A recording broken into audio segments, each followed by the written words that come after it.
রাজধানীর ৩০০ ফিটে কি হচ্ছে এগুলা? লক্ষ লক্ষ জনতার ভিড়।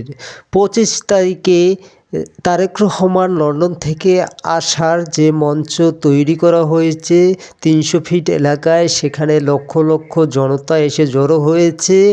ইতিমধ্যে এখন যে ভিডিওটা আপলোড করছি, লন্ডনের হিথ্রো বিমানবন্দরে তারেক রহমান বিমানে ওঠারও প্রস্তুতি নিচ্ছে। আগামীকাল ১২টায় তারেক রহমান ঢাকায় এসে পৌঁছাবেন এবং প্রথমেই ৩০০ ফিটে যে জনতার উদ্দেশ্যে ভাষণ দিয়ে সাবেক প্রধানমন্ত্রী বেগম খালেদা জিয়ার উদ্দেশ্যে এভার কেয়ার হসপিটালে যাবেন। এটা হতে পারে এরকম যে আগে তার মায়ের কাছে এভার কেয়ারে যেয়ে তারপরে এখানে ৩০০ ফিট এলাকায় আসবেন, আবার নাও হতে পারে। দলীয় সিদ্ধান্ত এখন ৩০০ ফিট এলাকায় আগামীকাল ১২টায় আসবেন। সবাই ভালো থাকবেন, পেজটা ফলো করুন।